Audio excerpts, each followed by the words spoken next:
Bueno, gracias por la invitación. Muy contenta este año de estar y no hablar de COVID. Así que feliz de contarles un poco más de todo el resto del trabajo que estamos haciendo en Annelise Malbrán. Bueno, para ubicarnos un poco en el espacio, Annelise Malbrán es el Laboratorio Nacional de Referencia para el Ministerio de Salud. O sea que todas las investigaciones que hacemos, todos los proyectos que trabajamos tienen ese enfoque, ¿sí? En generar evidencia para el control y la prevención de enfermedades infecciosas y no infecciosas también, ¿sí? No transmisibles también. Dentro de eso contamos, por un lado, con los datos del Sistema Nacional de Vigilancia en Salud, ¿sí? Que es el sistema de vigilancia del Ministerio de Salud, donde están los datos de toda la población y los datos de laboratorio. En Annelise Malbrán generamos nuevos datos de laboratorio, realizamos un análisis de esos datos, una interpretación, o sea, tenemos que tratar de generar una información que sea fácil de volver al sistema para la toma de decisiones. ¿Y cómo vuelve el sistema? A través de reportes o a través de datos concretos de laboratorio. Esto lo que permite es tomar acciones en salud pública. ¿Qué tipo de acciones? Alertas como las que ustedes ven, reportes, cambios en las políticas de vigilancia, ¿sí? O sea, a nivel referencial lo que hacemos es recolectamos información, generamos nueva información y la volcamos de nuevo al sistema para tratar de llevarlo. ¿Cómo empezamos a trabajar con genómica en un sistema de vigilancia laboratorial que ya existe hace muchos años? ¿Sí? Todos los patógenos de importancia en salud pública en Argentina ya tienen un laboratorio nacional de referencia trabajando, tienen redes de laboratorios nacionales que colectan datos de importancia. Entonces, cuando esta tecnología irrumpió en Malbrán en el año 2013, en el año 2015 realizamos nuestras primeras secuencias, era tratar de ver cómo esta nueva tecnología se insertaba en esos sistemas existentes. ¿Y de qué manera? Tratando de encontrar los espacios, tratando de ver en qué patologías realmente la genómica podía ser un diferencial, podría aportar un dato extra que se tradujera en otra acción en salud pública distinta a la que ya se estaba haciendo con los datos que ya se tenían de técnicas tradicionales o anteriores a la genómica. Hicimos unos primeros trabajos en Shigella zona y en Vibrio cólera, y seguimos expandiendo y trabajando con los distintos laboratorios de referencia, muchas veces cuando se daban emergencias que no se podían resolver, como el brote de Streptococcus pyogenes en Ciudad de Buenos Aires, hantavirus. Estuvimos trabajando con un montón de patógenos de enfermedades transmitidas por alimentos, Escherichia coli, en Neisseria meningitidis, también para el impacto en la vacunación y las distintas vacunas a evaluar. Y finalmente, bueno, en COVID-19 fue el último trabajo, pero no el último definitivo, sino que ahora les voy a contar un poquito más. Traje dos ejemplos, hay muchísimos, pero traje dos para no hacer la charla muy extensa, muy larga.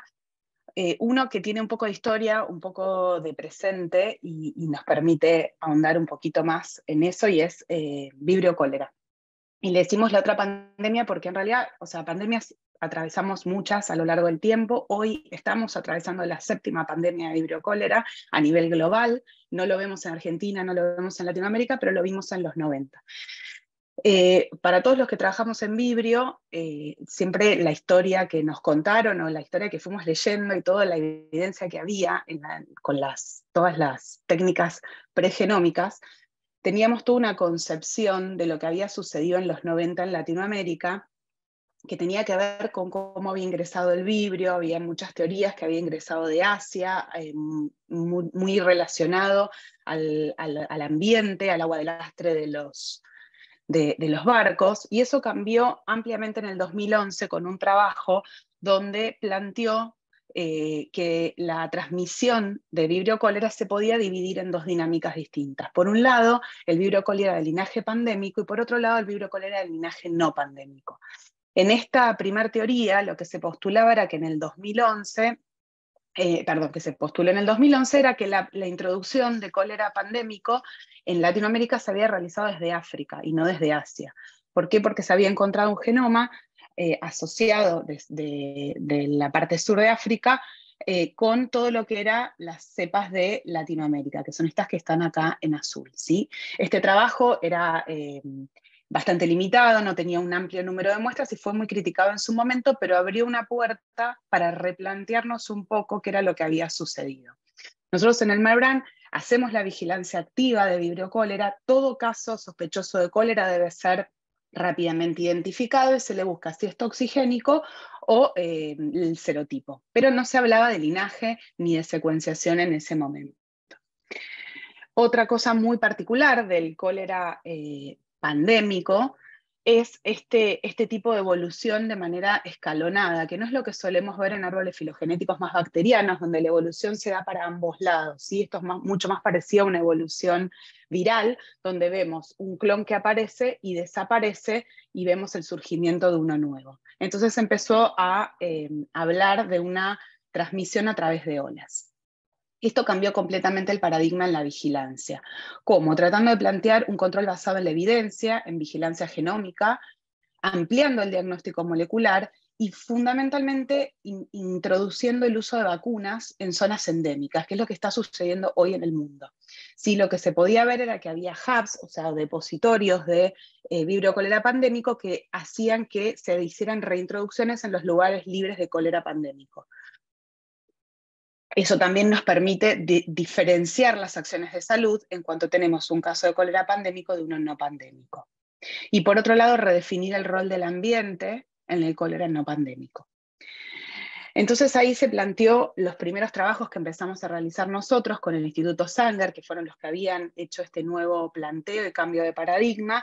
Hubo un trabajo primero estudiando todo lo que pasó en las Américas, particularmente nosotros en Latinoamérica, y después finalmente todo lo que pasó en Argentina. Para ello se secuenciaron inicialmente en el trabajo de Latinoamérica, en realidad de América porque también incluía Norteamérica y todo el Caribe, y lo que se pudo hacer es distinguir muy claramente este tipo de dinámicas diferentes, donde tenemos por un lado el linaje pandémico, que es este que vemos acá en gris, que es este que está acá diferenciado como 7PET o 7PET, y todos los linajes no pandémicos que estaban o tenemos habitualmente en la región. La diferenciación en ese linaje es lo que podemos ver en este gráfico. El linaje pandémico produce este número de explosión de casos, mientras los linajes pandémicos no. Entonces ahí tenemos la primera acción en salud que podemos tomar. No es lo mismo tener un caso de linaje pandémico que puede llevar a una explosión epidémica de los linajes no pandémicos que normalmente están circulando en nuestra región. Entonces, si nosotros hasta el momento solamente diferenciamos en caso de cólera toxigénico o no toxigénico, no llegábamos a esta distinción, la acción de salud que tomábamos era siempre la misma, una alerta esperando una epidemia nueva. En este caso, esto nos permite diferenciar ampliamente eso. Seguimos estudiando un poco más, hicimos un trabajo en Argentina donde se secuenciaron más de 400 muestras de todo el cepario, de todo lo que había circulado en los 90, de las distintas regiones del país, y tratando de entender un poquito cómo había sido esa introducción. De hecho, de las dos introducciones que se dieron en los 90, una de Asia y una de África, pudimos ver que Argentina solo llegó una de ellas, que fue la que entró por México, por Perú, no la que entró por México, y lo otro que pudimos ver es los distintos brotes que se fueron produciendo y qué rol jugaba los virus cóleras no pandémicos en esa dinámica. Entonces lo que pudimos ver fue una distinción muy importante respecto a la transmisión, donde el cólera pandémico es muy claramente transmisión persona a persona, y en el no pandémico donde el ambiente juega otro tipo de rol. Eso también nos permite intervenir de otra manera en acciones de salud pública directas. Para eso se realizó una reunión nacional de cólera en el 2019, donde se trató de poder identificar en las provincias donde está circulando hoy el cólera no pandémico una vigilancia más activa para tratar de entender el rol del ambiente en eso.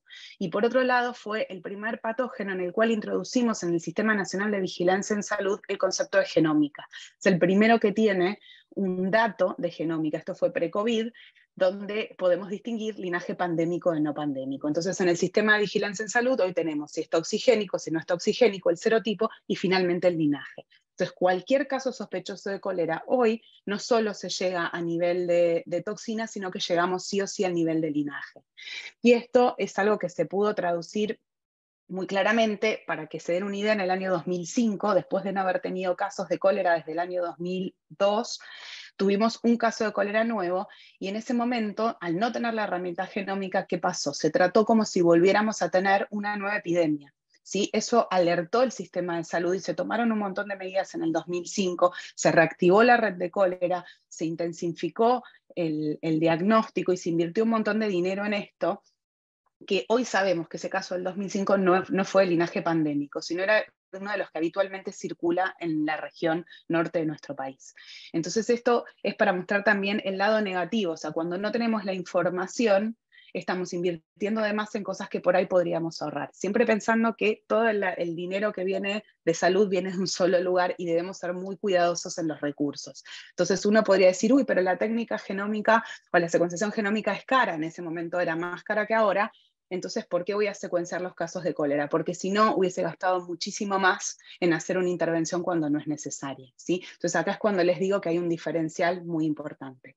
Para seguir un poquito contándoles con cólera, fuimos un pasito más y lo que hicimos fue empezar a trabajar con la Universidad de Nuevo México, con Daryl Doman, quien también había trabajado en nuestros proyectos con el Instituto Sanger, para tratar de ver y hacer algunos modelados matemáticos para ver qué tan diferente o qué más nos puede agregar la genómica en modelados matemáticos de predicción de brotes de cólera, aparte de lo que nos otorga los datos epidemiológicos. Eso fue posible porque teníamos los datos epidemiológicos más completos de la región acá en Argentina, se había documentado todo, y cuando digo documentado, que fue lo que hicimos para el primer paper de genómica de Argentina de cólera, eran unos cuadernos Gloria amarillitos, donde todo estaba escrito a mano y hubo que digitalizar toda esa información, porque en ese momento no estaba digitalizada, y esa fue la información que se tomó para este segundo trabajo. Entonces, un poco para poder predecir posibles, en una posible introducción de cólera pandémico en el futuro, los picos que podríamos llegar a tener de brotes en el país, se hizo este modelado, se tomaron particularmente 3 ciudades, Tartagal, San Salvador de Jujuy y Orán, y se tomaron porque tenían distintas dinámicas, densidades de población diferentes en cuanto a lo que se había registrado en ese momento, y también una distinta dinámica de registro de casos. Por eso tomamos esas 3 ciudades como modelo, para tratar de aplicar un modelo que fuera un poquito diferente y novedoso. Si bien es un modelo continuo, se tomó a partir de datos discretos, que era el número de casos, ¿sí? Y se hizo un modelo CIAR de susceptibles, infectados, asintomáticos y recuperados. Y este modelo lo que trató de hacer es agnóstico respecto al rol del ambiente, porque ya teníamos la información de que todas las muestras pertenecientes al linaje pandémico, el ambiente no jugaba un rol preponderante en la dinámica y en la transmisión, y también agnóstico respecto al rol de los asintomáticos en la transmisión, que ahora vamos a ver cómo eso cambió cuando tomamos los datos genómicos. Lo que pudimos ver en el modelo, acá se puede ver en naranja lo que predijo el modelo y en azul los casos observados en las distintas ciudades, en Tartagal, en Orán y en Jujuy, y podemos ver que, el modelado predijo perfectamente los picos, si bien no la altura de los picos, o sea, la cantidad de casos, sí pudo predecir perfectamente los brotes. ¿Para qué me sirve esto? Ante una nueva introducción, si yo podría aplicar este modelado en la ciudad correspondiente, de acuerdo a sus características, podría predecir cuándo va a venir el nuevo pico en el medio de esa epidemia y tomar las medidas necesarias antes de que esto suceda, ¿sí?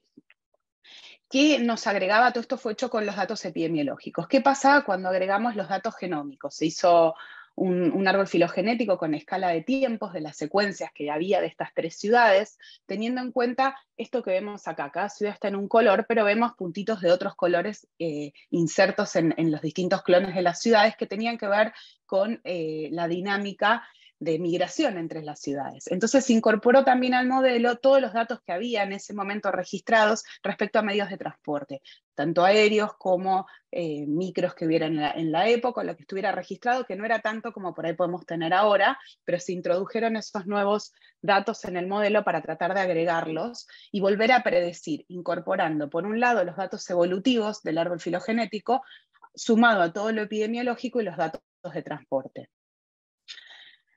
Agregado, a los datos de transporte, el hecho de poder ver acá, en el árbol filogenético, estas introducciones entre las ciudades, nos permitía también inferir estas migraciones. Esos datos también se agregaron.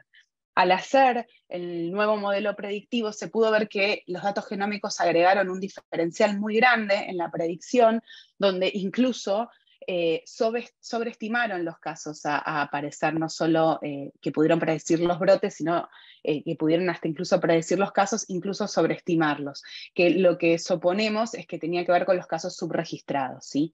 Algo también importante del modelo, que me parece súper válido para tener en cuenta, es que en ese momento el registro no se realizaba diariamente. Normalmente el caso se registra por ahí una vez por semana, o cuando el laboratorio tiene tiempo de subir al sistema. Eso se contempló también en el modelado, haciendo un conteo discreto semanal en vez de diario, para poder tener en cuenta eso en el dato epidemiológico.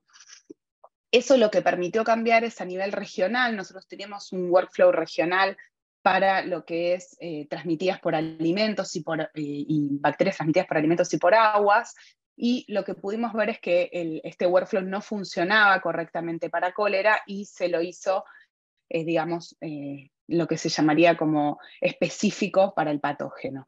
Esto es de suma importancia porque, por ejemplo, es el workflow que estamos usando ahora para las muestras del nuevo brote que estamos teniendo en Latinoamérica de cólera, en este caso en Haití y República Dominicana. ¿Sí? Piensen que la epidemia acá en Argentina terminó, el último caso de cólera pandémico que tuvimos registrado fue en el 2005, pero esto sigue sucediendo en la región. ¿Sí? Entonces necesitamos tener esto muy aceitado y muy afinado en el caso de que haya una nueva introducción de cólera pandémico. Y es lo que estamos viendo y ayudando como laboratorio de referencia regional desde Argentina para este nuevo brote en Haití y en República Dominicana.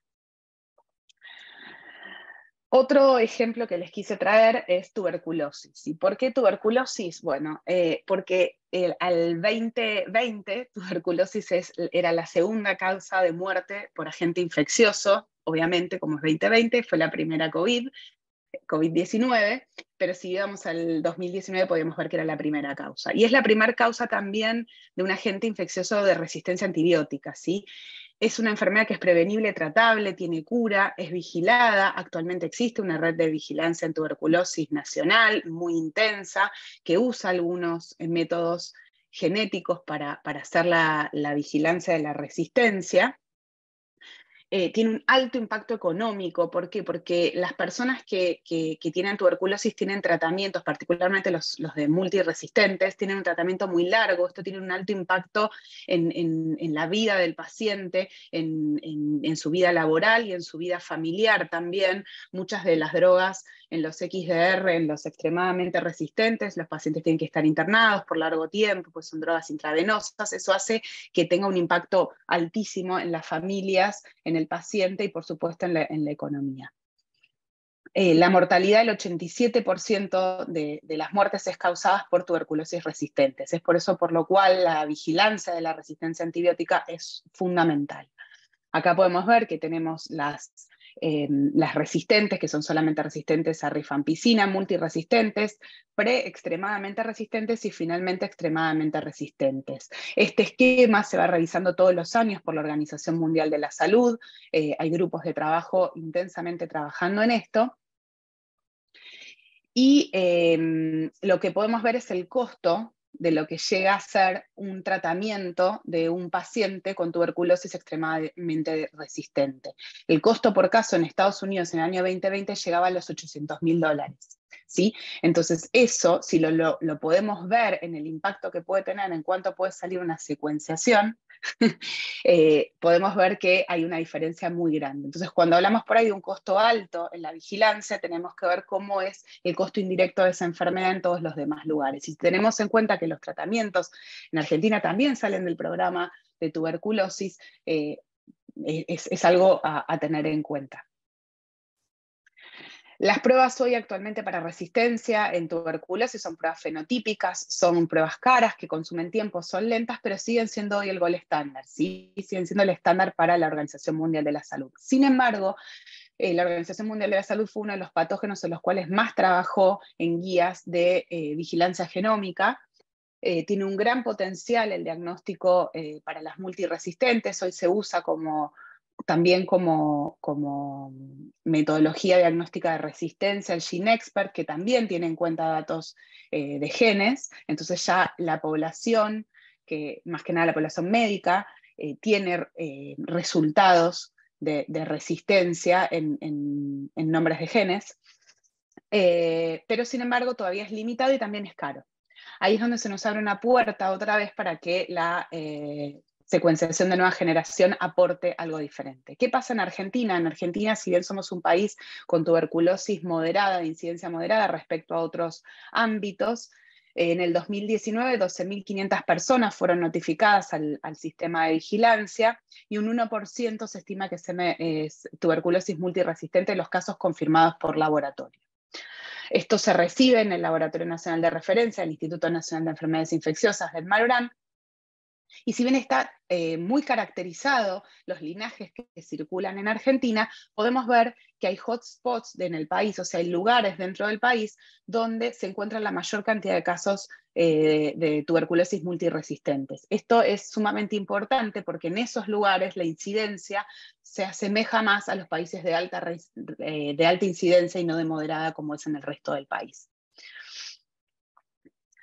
A partir de eso fue que en el 2019 empezamos un trabajo con el European Bioinformatics Institute, financiado por el UKRI, para tratar de implementar un flujo de trabajo de secuenciación de las tuberculosis multiresistentes y reportar junto con el Laboratorio Nacional de Referencia estos resultados. Pudimos, a pesar de la pandemia, hacer este trabajo a tiempo real. Finalmente fue en el 2021, durante un periodo de 8 semanas, se hicieron las técnicas tradicionales y las de secuenciación, y se evaluó los tiempos de respuesta.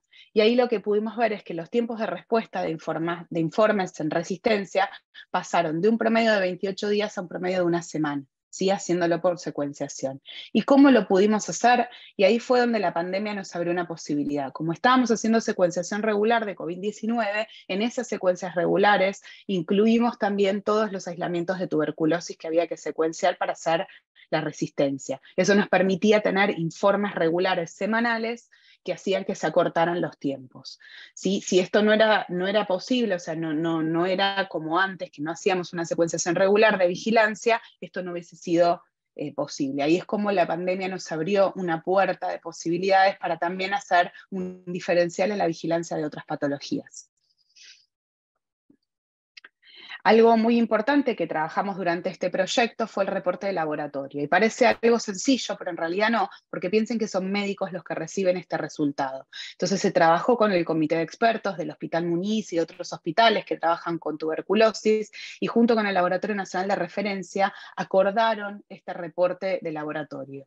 Cosas que se discutieron para hacer este reporte es, por ejemplo, si se informaba el gen o si se informaba directamente el antibiótico, el cual el gen podía derivar en la resistencia, se siguen a informar arriba las resistentes y abajo las sensibles, se sigue a informar todo escalonado, para que al médico le resultara fácil la lectura y la interpretación de este informe y no migrar de algo fenotípico a algo genotípico de manera abrupta sin tener esa colaboración. Esto es algo clave para todas las patologías en las cuales queremos migrar en secuenciación. Como les contaba, el logro 2022 es que hoy ya se está haciendo la vigilancia genómica regular de tuberculosis utilizando la plataforma de COVID. Esto nos permite bajar muchísimo los costos y aumentar la escalabilidad.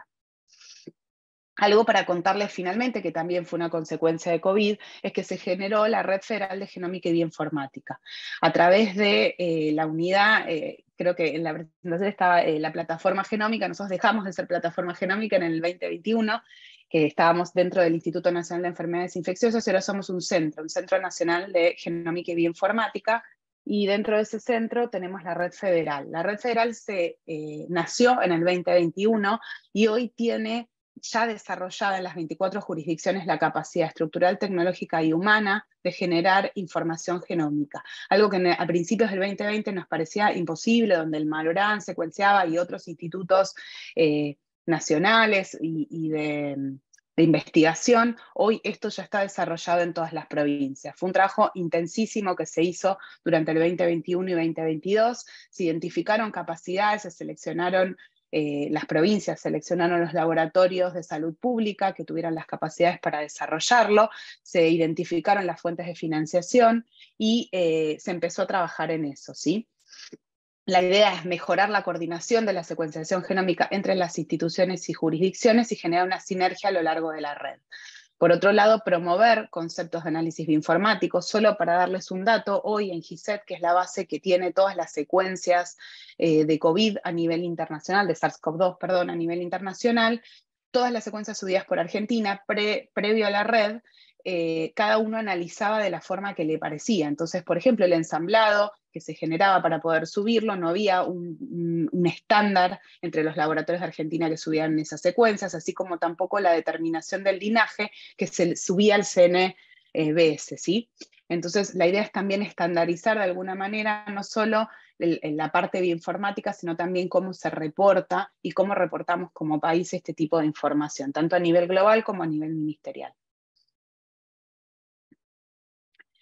Bueno, el acelerar la generación y el acceso a repositorios públicos, eso para decirles también un dato, hoy hay más de 13.700.000 secuencias de SARS-CoV-2 en GISET, de las cuales solo 339.000 son de Latinoamérica, ¿sí? Ni hablar de que en Argentina aún son mucho menores. Entonces, el tratar de tener representatividad como país y como región en los repositorios públicos es fundamental.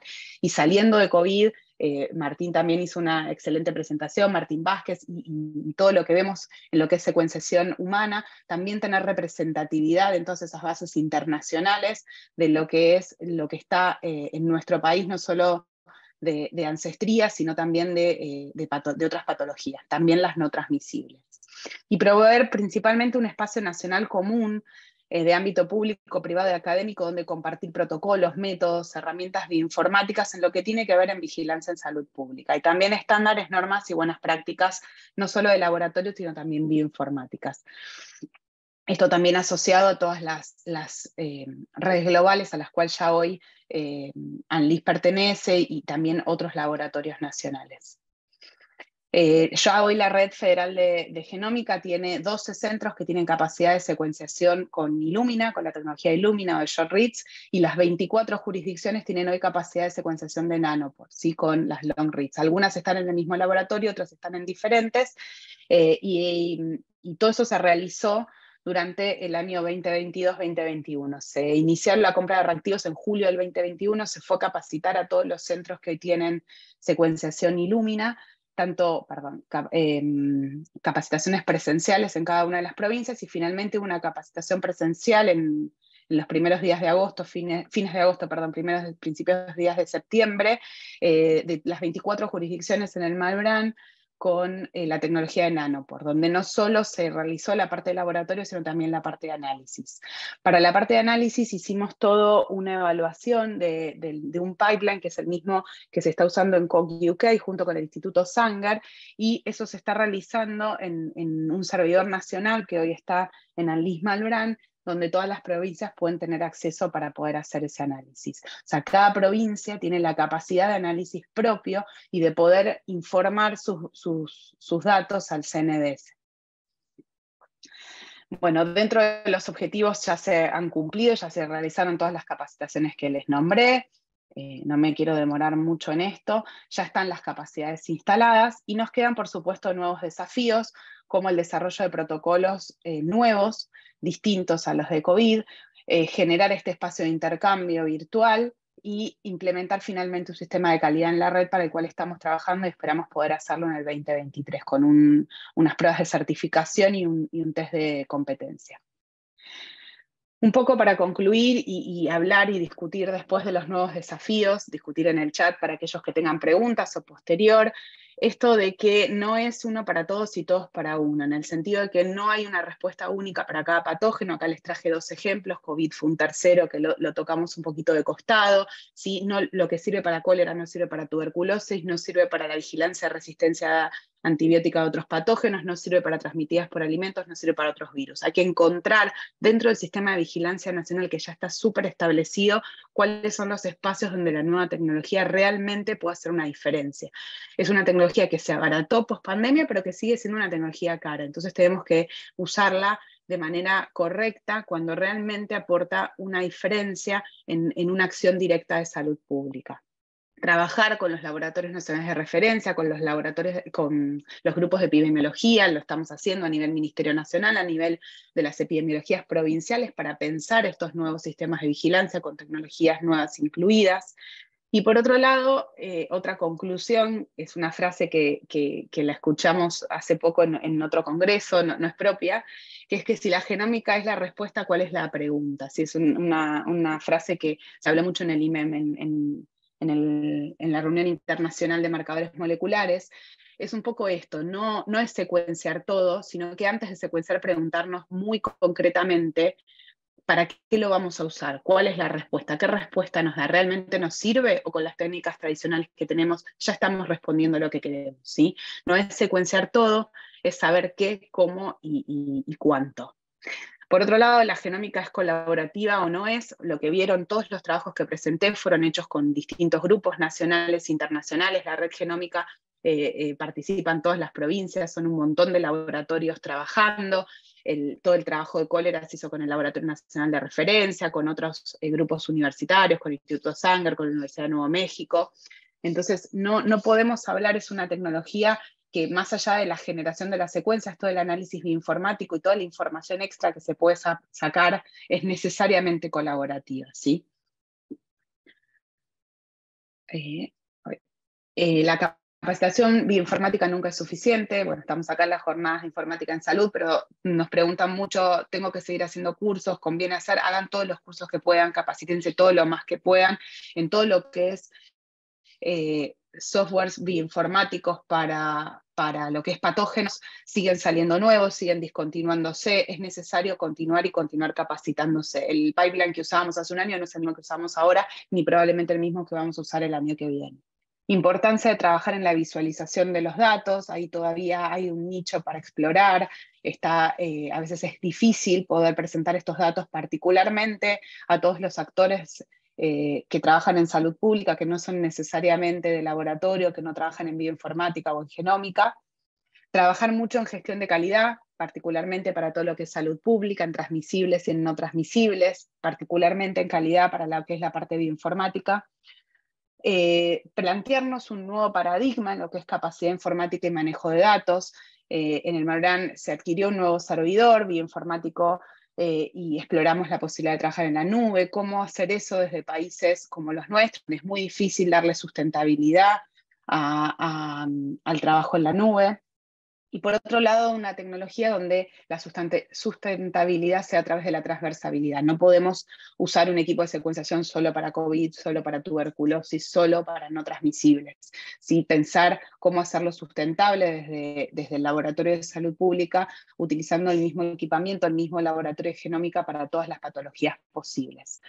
Y cambiar un poco el paradigma en redes, que pensamos siempre una red como algo más estático de una patología. Hoy, en el caso de la red genómica, lo pensamos más en una comunidad de uso, ¿sí? No en la red de tuberculosis, la red de diarreas que existen y siguen existiendo, lideradas por los laboratorios nacionales de referencia, sino como comunidad de uso de genómica y de herramientas bioinformáticas que se complementan con todas las otras redes nacionales.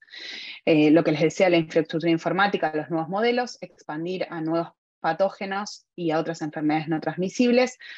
Nuevas discusiones en cuanto a la información y gobernanza. Les nombré GISED como una de las bases de datos hoy. Es una base público-privada donde todos subimos nuestros datos sin preguntarnos si era la manera adecuada de compartir datos durante una pandemia. Esos datos son procesados, o sea, estamos subiendo ensamblados, no datos crudos.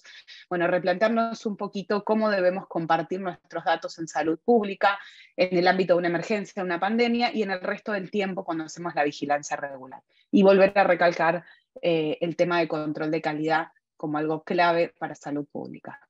Agradecer a este equipo maravilloso que es de Alice Malbrán. Como les dije, somos 14 institutos dentro de Alice Malbrán, al cual pertenecía la plataforma del Instituto Nacional de Enfermedades Infecciosas, pero tenemos 14 institutos distribuidos por todo el país, con los cuales hacemos un montón de trabajos transversales. Y este es el equipo de la unidad del Centro Nacional de Genómica y Bioinformática, que acá pueden ver a los chicos, todos han colaborado en todos los datos que fui mostrando y en todos los proyectos. Que bueno, muchas gracias por escuchar hasta el final.